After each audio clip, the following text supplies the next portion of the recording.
Welcome to The Explainer. Today, we're looking at a piece of technology that is literally so ubiquitous, it kind of just hides in plain sight. We are, of course, talking about the soccer ball. It's not just a sphere you kick around, right? It's a highly engineered, deeply culturally significant piece of tech that literally shapes the flow of the world's most popular game. So, let's just dive right into this with a question. When you sit down to watch a football match, who would you say is the most important, maybe the most controversial, and definitely the most high-tech player on the pitch? Well, the answer is actually the ball itself.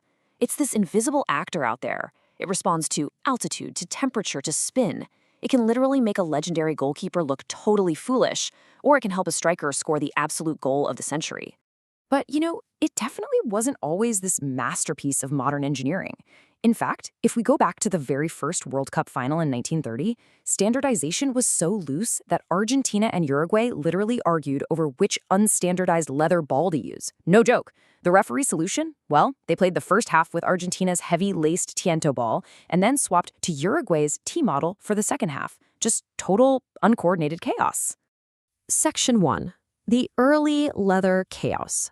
So looking back over the decades, we see these massive macro shifts in ball materials. We're talking moving from that stitched leather of the 1930s to standardized geometry in the 70s, then the whole synthetic revolution in 1986, into thermally bonded panels in 2006, all the way up to the connected sensors of 2022.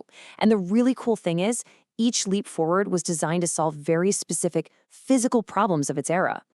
Right, so what were those early problems? Well, for starters, early leather balls were notorious for heavy water absorption. If it rained, the ball basically became a sponge. It got waterlogged, wildly inconsistent, and frankly, incredibly painful to head. Plus, they had these super dangerous external laces. A major breakthrough actually didn't happen until the 1950 World Cup with the Brazil Super Ball Dupla T. That innovation completely ditched the painful external laces and brought in a modern valve system. Game changer, right? It allowed for way better inflation and shape retention. Section 2. Designing for television. Fast forward to 1970. Adidas takes over supplying the match balls and introduces the Telstar, and its shape, the truncated icosahedron, which is a fancy way of saying a geometric shape made up of 12 black pentagonal panels and 20 white hexagonal ones. This specific arrangement literally birthed the globally recognized modern silhouette for what a quote-unquote soccer ball is actually supposed to look like. It altered the visual aesthetic of the sport permanently. But you might be wondering why this exact pattern. It really wasn't just for style. At the time, global broadcasting was just exploding, and the world was transitioning to color TVs, although, a ton of people still had black and white sets at home. This high-contrast black and white design maximized visibility. It allowed billions of fans sitting in their living rooms to easily track the ball's form and motion across their screens. Oh, and it was named Telstar after the communications satellite that transmitted live transatlantic TV feeds, which is just a pretty cool detail. Section 3. The synthetic aerodynamic era. So, as television standards settled down, the focus shifted back to pure engineering. In 1986, the Azteca became the very first fully synthetic water-resistant match ball. And fun fact, this is the exact same ball Diego Maradona used to score both his infamous Hand of God and his goal of the century. Then look at the massive jump to the 2006 Teamgeist. We go from stitched synthetic leather to just 14 radically round, completely waterproof, thermally bonded, seamless panels. The game was getting so much faster, and the ball was getting incredibly smooth. Section 4. The Jabulani Controversy. But as we know, sometimes extreme technological advancement creates entirely new problems. To understand why this particular ball caused such a massive uproar, we kind of need a quick physics lesson. So as a ball flies through the air, a boundary layer of air forms around it. At lower speeds, the airflow separates early, and that creates a large chaotic wake and really high drag. This is what we call laminar flow. Now at high speeds, surface roughness actually trips the air into a turbulent flow, making that boundary layer separate much later, and that drastically reduces the drag and makes the flight way smoother.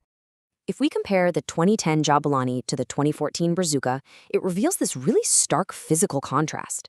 The Jabulani had only 8 panels, an incredibly short total seam length of just 203 centimeters, and super shallow seams of less than half a millimeter. It was essentially too smooth. Because it didn't have enough surface roughness, the ball just couldn't maintain that stable turbulent airflow at higher speeds. And because of that extreme smoothness, the Jabulani's drag coefficient curve showed a really early transition from that nice, smooth, turbulent flow back into chaotic laminar flow. So what did this actually mean on the pitch? Well, it meant that right as the ball started to slow down, which is typically exactly when it's reaching the goalkeeper, it would hit this transition phase and suddenly act like a totally erratic, unpredictable knuckleball. Absolutely wild for the keepers. Now, designers absolutely learned from this to build better modern balls, because at the end of the day, players actually want the ball to swerve on purpose. When a player puts spin on the ball, it creates an uneven boundary layer and a pressure gradient. This generates something called the Magnus force, which physically pulls the ball sideways. By heavily engineering the exact surface textures and seam depths in later models, designers finally learned to control these aerodynamics, and that's what gives players the massive, incredibly predictable swerve that we see on free kicks today. But man, back in 2010 with that Jabulani, players were definitely not happy. To kind of humanize this whole physics problem, just listen to the Brazilian goalkeeper Julio Cesar. He literally said, "It's terrible, horrible. It's like one of those balls you buy in the supermarket." Ouch.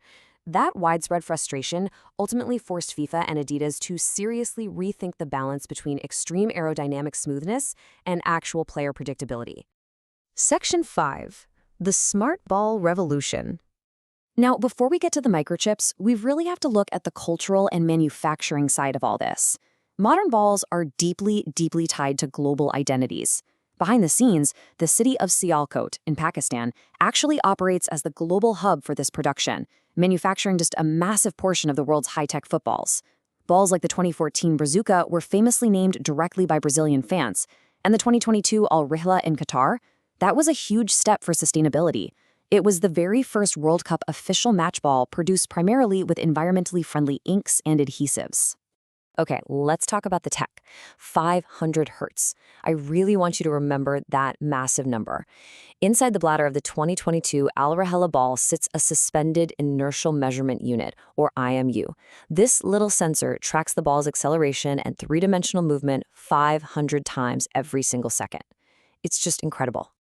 And this connected ball tech completely changes how referees make decisions out there on the pitch. Think about it in 3 steps. Step 1, that IMU sensor records the exact millisecond of a touch or a kick.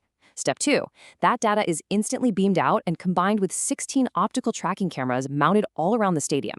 And step 3, artificial intelligence processes the whole shebang to generate highly accurate, automated alerts for the video assistant referee.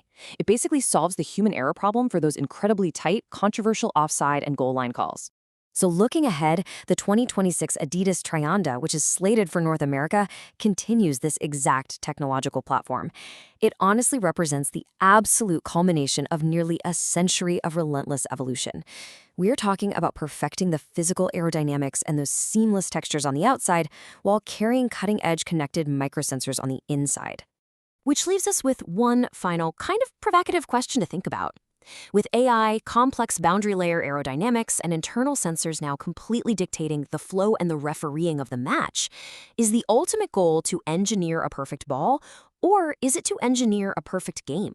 Does having this perfectly engineered, sensor-packed equipment enhance the beautiful magic of the sport, or does it, risk sanitizing the human element that made us fall in love with it in the first place? Thank you so much for joining me on this explainer. I really hope you walk away looking at the game just a little bit differently next time you tune in.